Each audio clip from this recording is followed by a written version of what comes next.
இந்த promo release ஆனே எல்லாருக்குமே மிகப்பெரிய ஷாக்கிங் தான். கண்டிப்பாக என்னது தனக்கு கிடைத்த ஒரு பாயிண்ட்டை பூர்ணிமாட்ட கொடுக்குறாங்களா அப்படிங்கிற அந்த ஒரு ஷாக்கிங் எல்லாருக்குமே இருந்தது. பட் யாருக்கு கொடுக்குறது, யாராவது ஒருத்தவங்களுக்கு கொடுத்து தானே ஆகணும். இப்போ தினேஷுக்கு ஒரு பாயிண்ட்டு, நிக்சனுக்கு ஒரு பாயிண்ட் கிடச்சிருக்கு, இன்னொரு பாயிண்ட்டை இவங்க கொடுக்கணும். பிக் பாஸ் அனௌன்ஸ் பண்ணுறாரு, நீங்கள் கேம்லேயே இல்லை யாருக்குன்னா கொடுங்க அப்படின்னு ஒன்று இவங்க பூர்ணிமாவை செலக்ட் பண்ணி கொடுக்குறாங்க. பூர்ணிமாவுக்கு இது ஒரு மிகப்பெரிய ஷாக்கிங் தான். எனக்கா உனக்கு தான் இந்தா வாங்கிக்க அப்படின்னு ஒன்று கொடுத்துட்டு போயிடுறாங்க. உடனே பூர்ணிமாவுக்கு தான் எது நடந்தாலும் அதில் ஒரு காரணம் தெரிலன்னா மண்டையை உடச்சிருவேன்.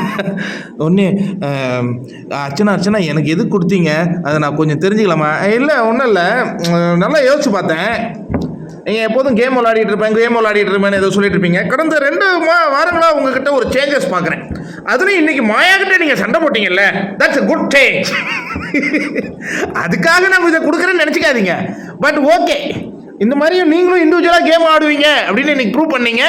அப்படின்னா என்ன அர்த்தம்னா 70 நாள் நீ இண்டிவிஜுவலாகவே கேம் ஆடலன்னு சொல்கிறதுங்க. அதாவது வஞ்ச புகழ்ச்சி அப்படின்னு ஒன்று இருக்குதுல்ல, அதுதான் இன்னைக்கு நடந்தது. கேம் ஆடுறீங்க, ஓகே யூ டிசைட் வச்சுங்க அப்படின்னு சொல்லிட்டு அவங்க பாட்டு போயிட்டாங்க. இப்போ பூர்ணிமா மாயா கொலை காண்டில் பார்த்துக்கிட்டு இருக்காங்க லைவ்ல. என்ன பூர்ணிமா நம்மளை ஏமாத்திட்டு ஒரு புள்ளிகளை வாங்கிட்டு வந்து உட்காந்துருக்குறான். என்ன பேசணுமே அதை, இது நல்லா இருக்குங்க. ஒரு புள்ளியை கொடுத்து உடனே இவங்களுக்கு ரொம்ப குற்ற உணர்ச்சி ஆயிடுச்சு பூர்ணிமாவுக்கு. என்ன மன்னிச்சிருங்க. எதுக்கு?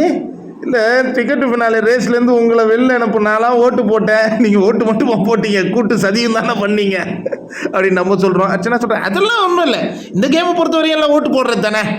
இன்றைக்கி எல்லோரும் எனக்கு ஓட்டு போட்டீங்க, அந்தமாரி அன்றைக்கி வெளில போகிறதுக்கும் ஓட்டு போடுறீங்க, நீங்களாம் நல்லவங்க, நல்லா இருங்க அப்படின்னு சொல்லிட்டு போயிட்டாங்க.